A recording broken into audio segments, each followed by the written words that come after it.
अजब है दास्तां तेरी ऐ जिंदगी, अजब है दास्तां। ये गाना हसरत जयपुरी ने लिखा था और इसे संगीत से सजाया था शंकर जयकिशन ने।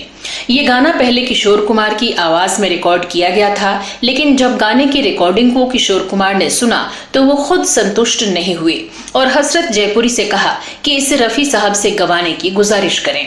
हालांकि रफी साहब ने उस गाने को पैसा लिए बगैर गाया। कभी हंसा दिया रुला दिया कभी, अजब है दास्तां। ऐसा ही एक किस्सा फिल्म हाथी मेरे साथी के एक दर्द भरे गीत की रिकॉर्डिंग का है। जब किशोर कुमार ने गाने की धुन सुनकर कहा कि ये गाना तो रफी साहब ही गा सकते हैं। बाद में इस गाने को रफी साहब ने गाया और वो गाना खूब कामयाब हुआ। गाना था नफरत की दुनिया को छोड़कर प्यार की दुनिया में। नफरत की दुनिया को छोड़ के प्यार की दुनिया में।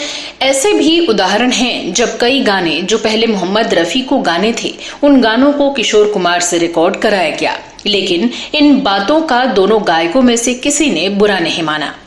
राजेश खन्ना की फिल्म आराधना के गाने के हिट होने के बाद जब किशोर कुमार हिंदी फिल्म संगीत के परिदृश्य पर पूरी तरह छा गए तो कई लोग मोहम्मद रफी पर ताने कसने लगे थे, मगर जब किशोर दा को ये बात मालूम पड़ी तो पूरी सख्ती से उन लोगों को रोकते हुए उन्होंने कहा कि मैं रफी साहब की पूजा करता हूं, इसलिए उनके खिलाफ किए जा रहे दुष्प्रचार को पूरी तरह बंद किया जाए।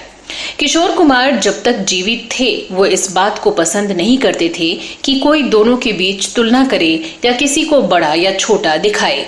ऐसी थी रफी किशोर की अटूट दोस्ती। सलामत रहे दोस्ताना हमारा। दोस्ती के इस फर्ज को दोनों ने निभाया। आपातकाल के समय सरकार का साथ नहीं देने पर गायक किशोर कुमार के गीतों को बैन कर दिया गया था।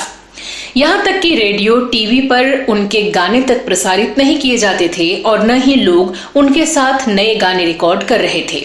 जब ये जानकारी मोहम्मद रफी को लगी तो उन्होंने प्रधानमंत्री इंदिरा गांधी से मुलाकात करके किशोर कुमार के गाने पर लगे बैन को हटाने की गुजारिश की, जिसे प्रधानमंत्री इंदिरा गांधी ने मान लिया और किशोर कुमार के गाने पर लगा बैन हट गया। ना बिछड़ेंगे मरेंगे भी हम दोस्तों।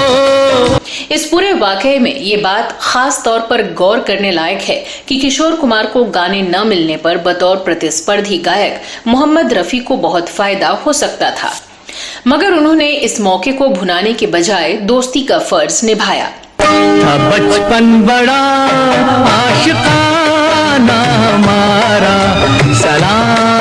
लेकिन दोनों गायकों के बीच गहरी दोस्ती के बावजूद एक ऐसा मौका आया जब उनके बीच मनमुटाव का लंबा सिलसिला चला और इस मनमुटाव की वजह खुद किशोर कुमार के बड़े भाई अशोक कुमार थे।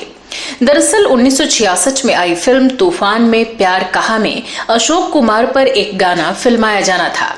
गाने के बोल थे, इतनी बड़ी दुनिया जहां इतना बड़ा मेला।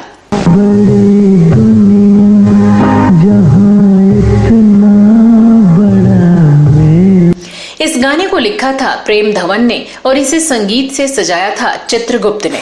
गाने में आवाज दी थी किशोर कुमार ने, लेकिन रिकॉर्डिंग के बाद न तो अशोक कुमार को गाना पसंद आया और न ही चित्रगुप्त और प्रेम धवन को, क्योंकि अशोक कुमार संगीत में खुद अच्छी पकड़ रखते थे और उन्होंने कई फिल्मों के लिए गाने भी गाए थे, इसलिए उन्हें लगा कि किशोर कुमार गाने के साथ इंसाफ नहीं कर पाए हैं। इसके बाद तीनों ने फैसला लिया कि ये गाना मोहम्मद रफी से गवाया जाएगा। उस वक्त रफी साहब हज करने गए थे। जब वो हज से लौटकर बंबई वापस आए तो खुद अशोक कुमार ने उनके पास जाकर गाना गाने की गुजारिश की, लेकिन ये नहीं बताया कि गाना पहले किशोर कुमार की आवाज में रिकॉर्ड किया जा चुका है।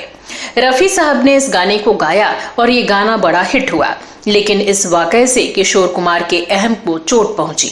इस मामले में उनके अपने भाई अशोक कुमार, चित्रगुप्त और प्रेम धवन चुप रहे।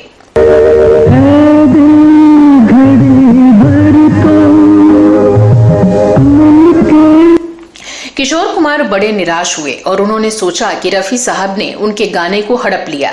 हालांकि किशोर कुमार रफी साहब से कहीं अधिक अपने बड़े भाई अशोक कुमार और गीतकार संगीतकार से खफा थे। इस बात से किशोर कुमार काफी समय तक खफा रहे, लेकिन धीरे धीरे उनकी नाराजगी खत्म हो गई।